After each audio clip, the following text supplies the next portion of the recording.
Sur les instants Gazar, je reçois Julienne Adem. Bonjour Julienne. Bonjour Eric. Vous travaillez à la SOS, au pôle carrière. On va en parler un petit peu justement, découvrir ce que vous faites au quotidien. Et avec moi aussi Raphaël Zaccardi. Bonjour Raphaël. Bonjour.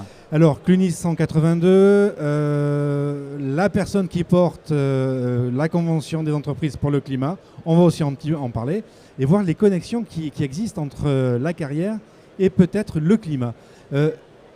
Julienne, juste un petit peu, le pôle carrière, c'est quoi au juste à la SOS ? Le pôle carrière, c'est vraiment un service qui accompagne les Gazards tout au long de leur trajectoire professionnelle.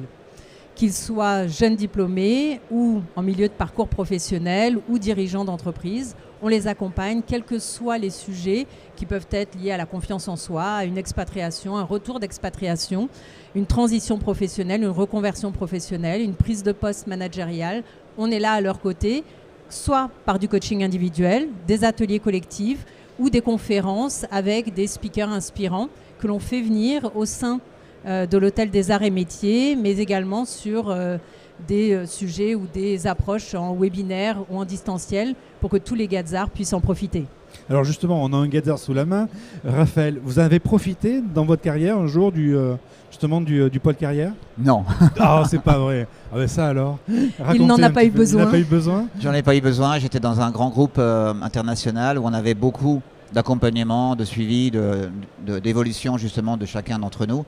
Et bon, j'ai eu cette chance-là. J'étais dans le circuit. Et j'ai eu l'opportunité d'être accompagné par des coachs, par des experts, mais je n'ai jamais eu en fait le loisir ni le temps d'aller m'adresser au pôle carrière. Je savais ce que c'était que le pôle carrière. J'aurais pu l'utiliser, mais le besoin n'est pas venu.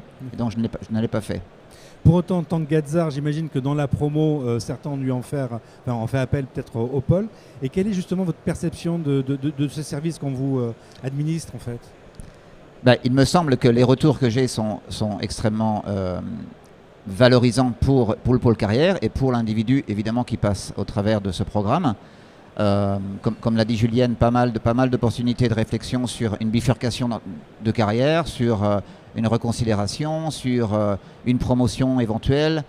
Donc en fait, c'est l'occasion unique, assez exclusive en fait, de se faire aider par des experts qui sont détachés de l'émotion interne à l'entreprise, ce qui était mon cas en fait. Le négatif pour moi, c'est que j'étais quand même dans le circuit et finalement la vision était un peu trop anthropique et non pas externe, comme pourrait l'être le pôle carrière.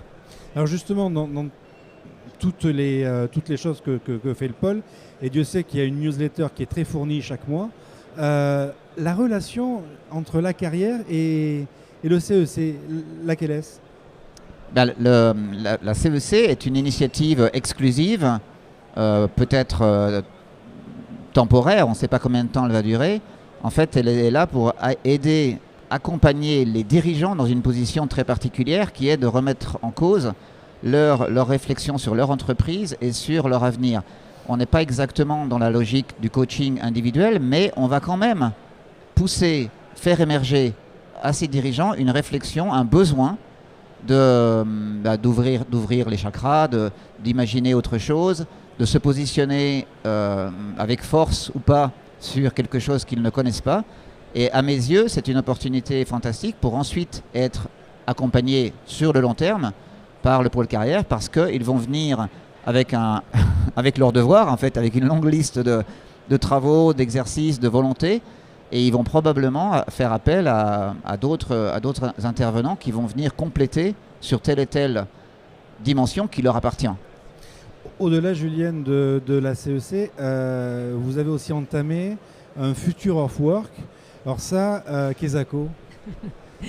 Le Future of Work, c'est un événement qui a été lancé en 2023 avec pour objectif d'apporter des tendances en matière du marché du travail, de compétences, de métiers pour les Gazards. Le premier volet a été fait sur celui du digital, de l'intelligence artificielle, big data, machine learning. Le deuxième sur le développement durable. Et l'idée, c'est à chaque fois d'avoir au moins 2 rendez-vous par an pour les Gazards avec 6 experts pour pouvoir partager justement sur ces tendances, pour qu'ils puissent préparer leur choix professionnel à venir, pour qu'ils puissent se préparer en matière d'employabilité aussi, et pour qu'ils puissent prendre des décisions plus éclairées. Je veux revenir juste sur la question aussi sur le lien avec Pôle Carrière et CEC. En discutant avec Raphaël sur ce magnifique projet, on s'est aussi posé la question avec Frédéric, qui travaille avec moi au sein du Pôle Carrière, de pouvoir sourcer des dirigeants que l'on accompagne dans le cadre de coaching, qui pourraient du coup intégrer le parcours CEC parce qu'il y a une affinité, parce qu'il y a une appétence, parce qu'il y a une envie aussi d'avancer sur ces sujets et de pourquoi pas être aussi au sourcing et puis une fois qu'ils ont intégré le parcours, pouvoir les accompagner sur la mise en place de leur tasking.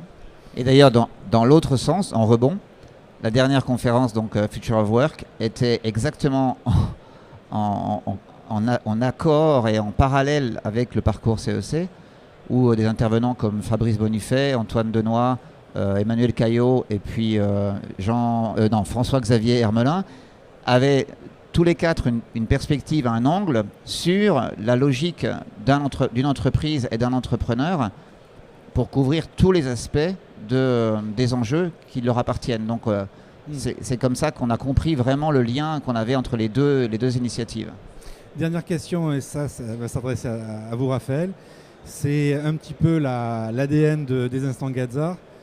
Vous avez fait les arts, cette école, elle vous a apporté quoi?